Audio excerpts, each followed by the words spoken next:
E a minha pergunta para você agora, a próxima é, naquele dia, no dia 27 de janeiro de 2013, você estava ali do lado do palco, correto? Sim. Eu vi toda a cena ali. E uma banda toca. Essa banda termina o show e vai embora. Isso é o quê? 2h da manhã, mais ou menos? Mais ou menos, entre 2h30. Porque assim, o incêndio mesmo ele começou ali em torno de 3h05, 3h10 da noite. Antes de começar o incêndio, eu tive um primeiro contato com o Kiko na noite. Isso daí é uma coisa até que na época eu falei no meu depoimento, que eu não sei se foi uns 15, 20 minutos antes de acontecer, que eu cheguei pro Kiko, eu não sei, me bateu na hora, eu fiquei muito preocupado com a questão da quantidade de pessoas que tinham ali dentro. Por quê? Porque teve um outro final de semana que teve uma festa muito grande também, tinha dado uma confusão ali. Só que nessa confusão que deu, a gente teve dificuldade para controlar a situação e acabou se tornando até perigoso pra gente, porque vieram com garrafa pra cima da gente, teve um colega nosso lá que até se machucou por conta disso. Aí eu me lembro que eu cheguei pro Kiko e perguntei, Kiko, me diz uma coisa, se der algum problema aqui, como é que a gente vai resolver? Mas na preocupação de dar uma briga. Nunca ia imaginar que um incêndio poderia acontecer. E nesse momento ele falou, não, nem se preocupa com nada, fica lá embaixo na pista lá e pode... E nisso eu desci. E ele voltou pra parte VIP. Ele voltou lá, ele tava com a namorada nessa noite e voltou lá pra continuar fazendo festa. Como eu falei, que o Kiko fazia muita festa. E eu voltei pra pista. Aí nesse momento entra a banda Gurizada Fandangueira. Aí eu vejo o produtor da banda colocar um Sputnik no lado direito e no lado esquerdo. Isso já me chamou a atenção. Por quê? Porque eles colocaram bem próximo à cortina. Mas eu nunca ia imaginar que o teto ia ser o causador. Naquele momento, por isso que o extintor já estava próximo. Por quê? Porque como eles fizeram a primeira apresentação já com fogo, aquilo dali já me antenei. Então nesse momento eu já peguei o extintor e deixei próximo de mim. Por quê? Porque a minha preocupação é que podia pegar fogo na cortina. Porque ali eu já vi uma irresponsabilidade deles. Eu falei, cara, esses caras não estão vendo o que eles podem fazer aqui não. E fiquei, mas graças a Deus naquele momento não aconteceu nada disso, me tranquilizei e voltei para trás. Só que eu acho que quando dá uma música, eu acho que na segunda música que eles começam a cantar, eles colocam uma luva. Na hora que ele começa a levantar o braço pra cima, daí daqui a pouco começa a cair aqueles pingos de fogo, que nem... É a mesma coisa que tu vê uma cera de vela caindo. Aí um dos músicos para o som, e é nesse momento onde que eu tento passar por um rapaz, jogo o extintor.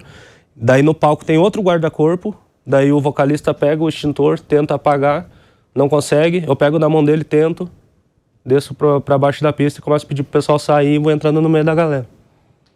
Que horror, Rodrigo. Mas deixa eu te fazer uma pergunta. Você sabia como usar os extintores? Sabia. Eu sabia, mas... Sabe por que eu sabia, Carla? Porque quando eu era criança eu fui escoteiro. Então no escoteiro eu tive curso de primeiros socorros. Então ali eu aprendi muita coisa. Em nenhum momento eles deram nenhum curso de incêndio? Não chamaram o pessoal da brigada militar para ensinar alguma coisa para vocês? E os outros seguranças? Eles também, ninguém recebeu nenhum treinamento, ninguém tinha treinamento nenhum, era só para inglês ver? Assim, ali ninguém tinha preparo, por quê?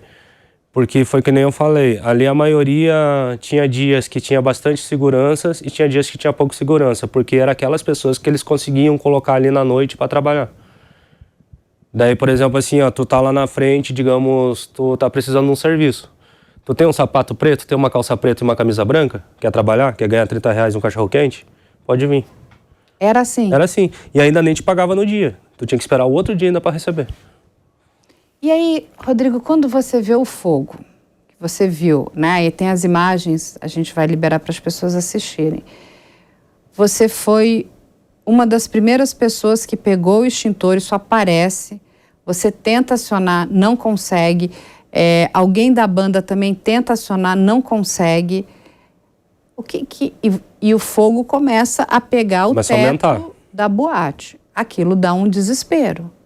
Que é assim, ó, eu costumo dizer que se o extintor tivesse funcionado, teria como ter apagado o fogo, sim. Por quê? Porque o fogo ele começou muito pequeno, ele começou uma bolinha, pequeno demais.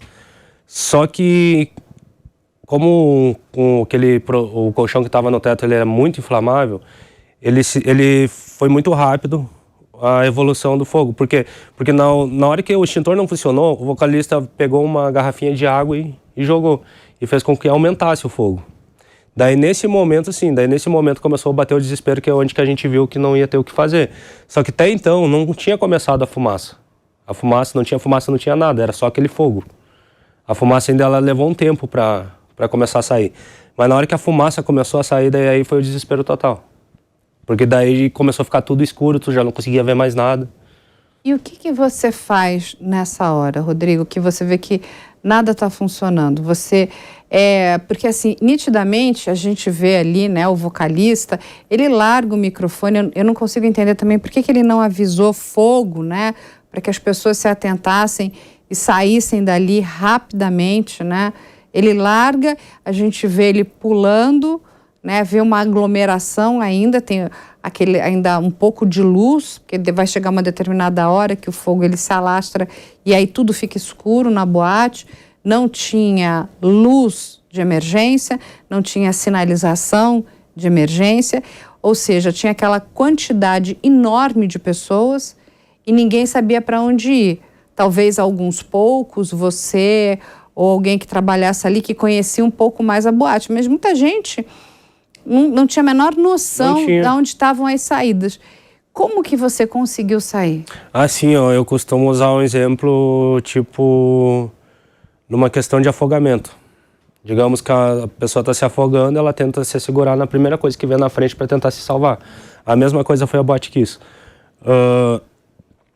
Nesse dia, eu me lembro que na hora que começou o fogo, como eu estava próximo, eu fui um dos primeiros a ver o que estava acontecendo, então nesse momento eu já comecei a me enfiar no meio do pessoal, só que eu já consegui ter visibilidade da porta.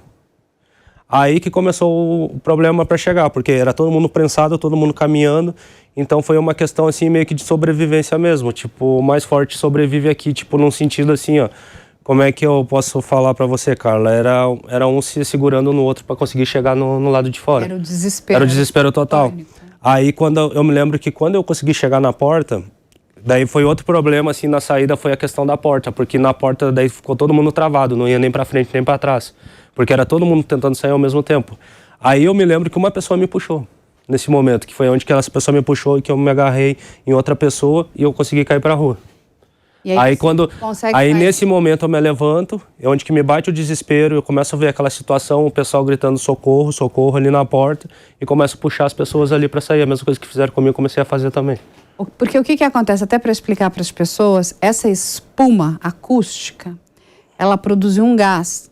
Esse gás é um gás cianídrico, que é o gás cianeto, né?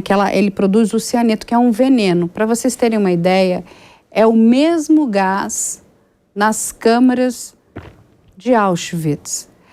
As pessoas na Boate Kiss, a grande maioria delas, morre envenenada por esse gás, porque aspirou esse gás.